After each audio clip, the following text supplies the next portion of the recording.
Are you having a hard time figuring out what to get Dad for Father's Day? You should check out Row 1 Brand's Vintage Pictorum Gallery. They have America's best sports art. With over 7,200 historic sports prints, you're assured to find something unique for Dad this Father's Day. Instead of a boring old tie, get him a historic baseball photo taken by Henry High Sandom at the historic Polo Grounds Stadium in New York City during the 1894 Temple Cup. Or, if he's an NFL buff, check out the 1963 vintage NFL poster. These are so good looking that you'll be amazed how they turn out.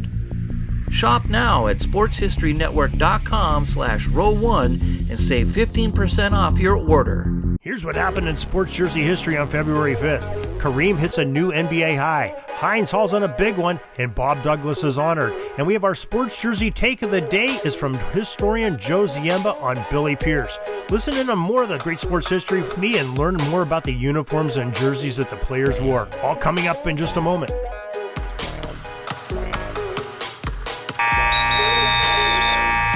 Hi, my name's Darren Hayes, and I know you've heard me on the Pigskin Dispatch talking about football history for years. Well, now I'm on a new mission, a quest to find sports history in other sports as well as football by learning through the jerseys and the apparel and the gear that the players wore and the franchises supplied their teams. It's an educational trip, and I'm taking you with me day by day, player by player, uniform by uniform. The Sports Jersey Dispatch. This podcast is part of the Sports History Network, your headquarters for the yesteryear of your favorite sport. You can learn more at sportshistorynetwork.com. Hello, sports friends. This is Darren Hayes of the Sports Jersey Dispatch, and welcome once again to another edition of the Great Sports Jersey Dispatch Day in History as we talk about some great events and people and players and the uniforms they wore on February 5th in sports history. We're going to start off in the year 1942 on that date, and the Boston Braves obtained the services of left-handed hitting outfielder Tommy Holmes from the Yankees farm system. Holmes were the number 1 for the Braves that season. In return, the pinstriped New York American League team garnered the rights to number 34 Buddy Hassett and Gene Moore, who wore number 24 in 1942, but not for the Yankees, but for the Washington Senators. Moore had one of the best seasons hitting in 1936 for his career with the Boston Bees. On May 1st of that season, while facing Pittsburgh Pirates pitcher Wade Hoyt, Moore made Forbes Field history. He had become the first left-handed batter to launch a home run over the stadium's distant left field wall, and it was such a long shot that it was the first also to clear the famous 24-foot high scoreboard out in left field. More than a year later, he would become the first and only player to perform this feat twice at Forbes Field. And if you can ask a lot of people that visited Forbes Field, left field was way, way out there and very hard to get a home run at Forbes Field. Now, February 5th, 1969, we have a name that's been coming up a lot lately in football history headlines on Pigskin Dispatch, as well as on the Sports Jersey Dispatch history headlines here. Vince Lombardi. On that day in 1969, he became part owner, vice president, general manager, and head coach of NFL's Washington Redskins. You can learn more about that on the pigskindispatch.com website for February 5th. February 5th, 1972, Bob Douglas became the first African-American elected into the Basketball Hall of Fame, according to the website hoopshall.com. Now, Douglas was the father of black professional basketball. He owned and coached the New York Renaissance from 1922 to 1949, according to the hoopshall.com article.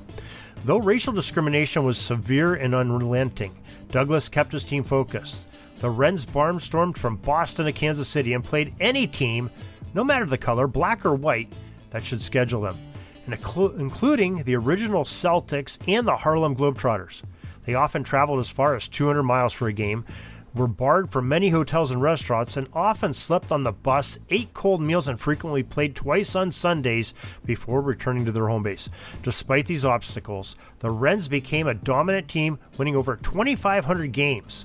Douglas's astute eye for basketball talent led him to such greats as Charles Tarzan Cooper and Wee Willie Smith.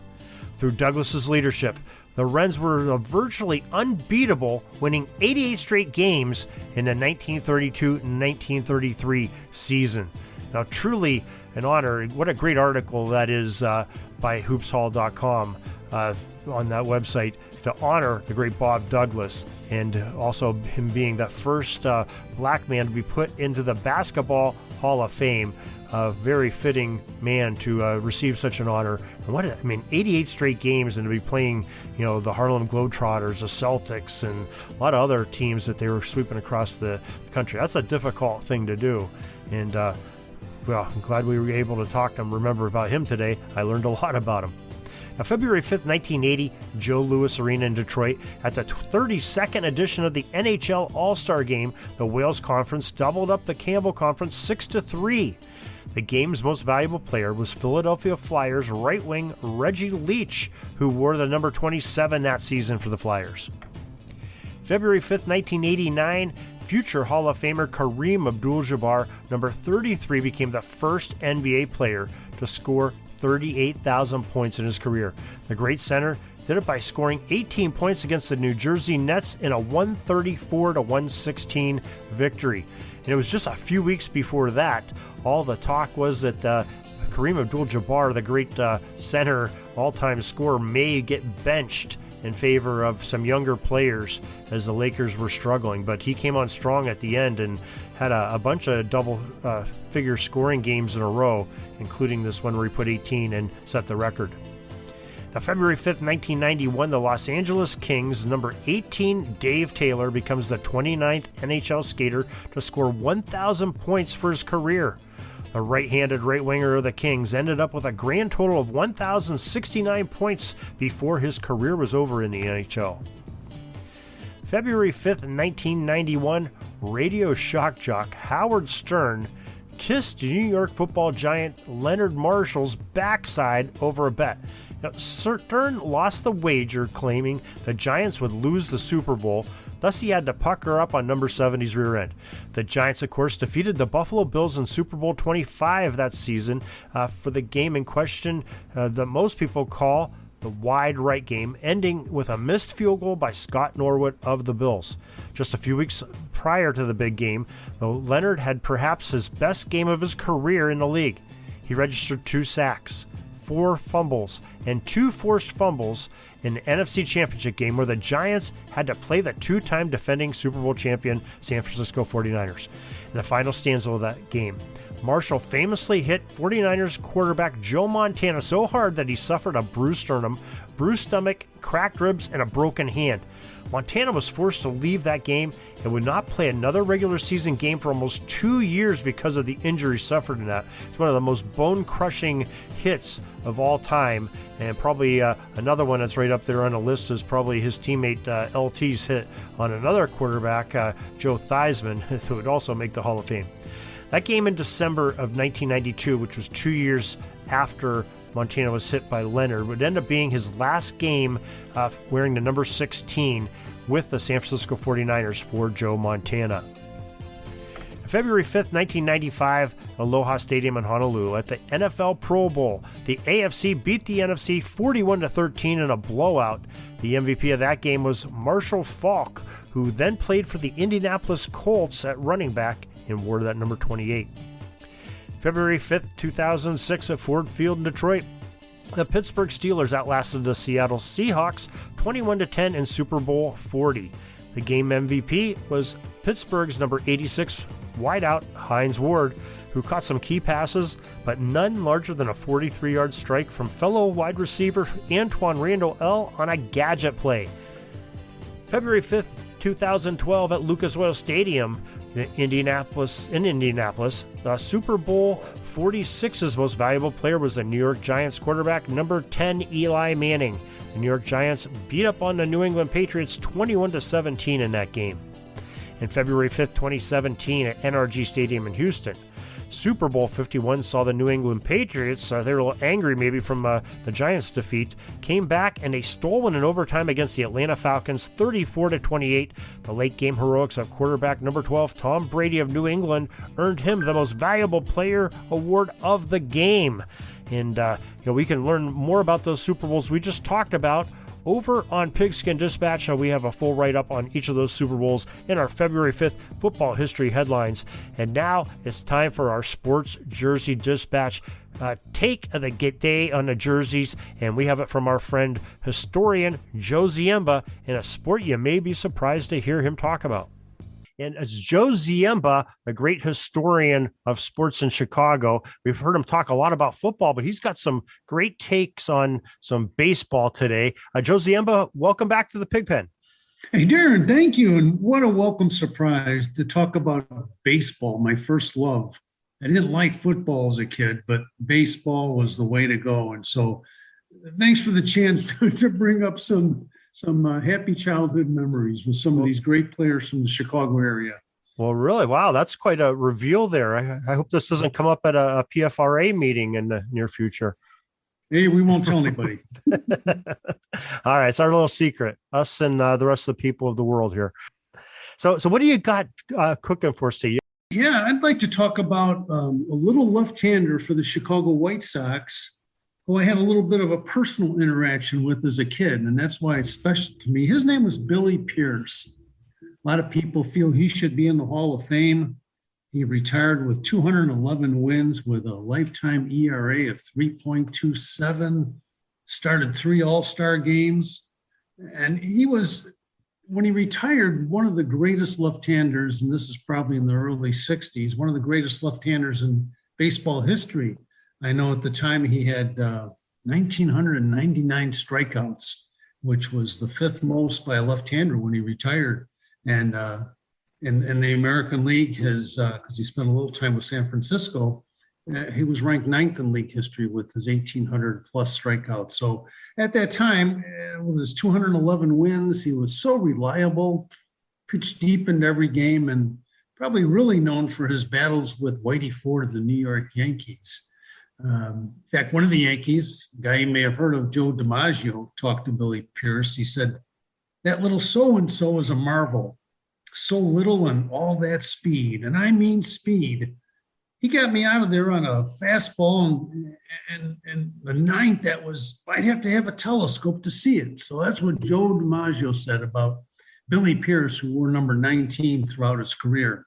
But after he retired, he moved to the little town I lived in called Evergreen Park, Illinois, which is southwest of Chicago, and he put on baseball clinics. And he wasn't the kind of guy that would stand in front of a bleacher full of kids and talk 5 minutes and then say goodbye. He actually got out there on the field with us, told us how to throw the ball, gave us tips. And that was the first time I ever talked to a major leaguer. So I was just in awe. And as Joe DiMaggio said, he wasn't that big. He was listed as 5'10", but looking back now, even at my present height, I don't think Billy Pierce was that tall. But boy, could he throw with speed. And at the time, a lot of kids wanted to be pitchers like Billy Pierce, including myself. My trouble, though, Darren, was when I pitched, the batters' bodies would get in the way of my pitches. I don't know what caused that. And so a lot of us were also trying to imitate a Cubs pitcher called Ted Abernathy, who threw kind of an underhand sidearm ball that was all the rage of the kids. We all wanted to be like him. You dip your shoulder down and fling it almost underhand like a softball pitcher. So I was throwing the ball around like that at our little clinic with Billy Pierce. And of course, he told me, no, that's not the way to throw. Your arm won't last. Here's the way to throw. And he also guaranteed that I'd still, even if I did throw like a regular pitcher, I'd still be able to hit as many guys that I did throwing like Ted Abernathy. So that was my Billy Pierce story. Hope it made sense. But number 19 was clearly my favorite pitcher when I was growing up. Wow, I'm not familiar with him, so I thank you for educating me on him. Now let's get back to your personal pitching with you getting those batters getting away your pitches. Were you the guy that had like the no hitter, but it was you lost 19-0? Yeah, it was like that. I had a little trouble with wildness in Little League. No runs, 47 walks, 17 hit batsmen. We lose 64-12. It was a wide open game. A 6-figure ERA.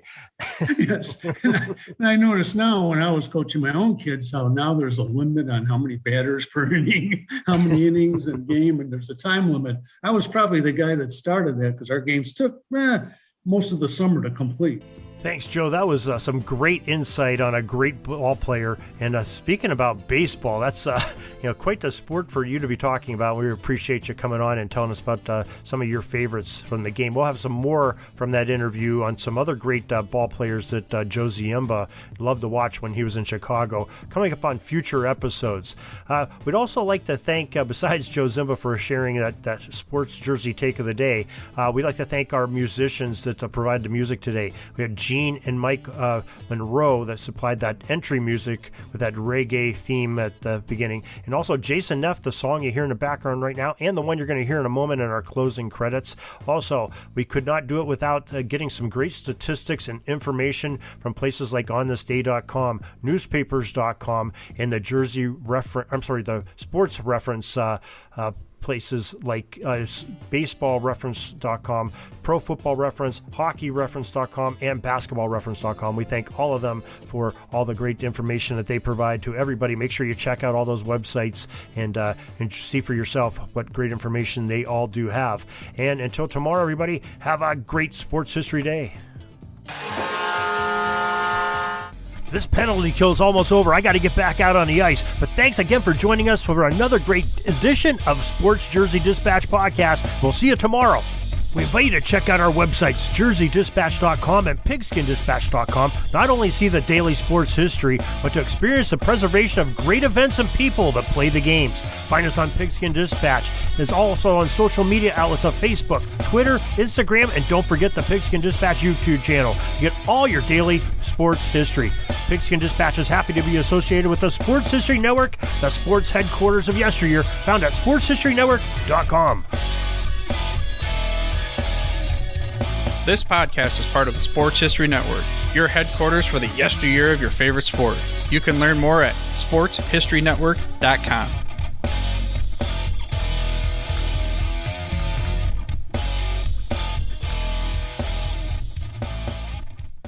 At the Sports History Network, we're all about sports yesteryear, and so we're so pleased to introduce you to Row One, an online memorabilia gallery and shop that brings your sports history to life anywhere. The Row One gallery includes over 5,200 gorgeously reproduced prints of team posters, game program covers, game tickets, advertisements, and more in baseball, pro and college football, pro and college basketball, and more. And any gallery item may be printed in a variety of sizes on wood, metal, canvas, acrylic, or poster paper. And in Row One shop, check out the thousands more of unique items with the retro and historical designs dating back to 1876, including t-shirts, long sleeve shirts, phone cases, mugs, blankets, pillows, towels, and even shower curtains.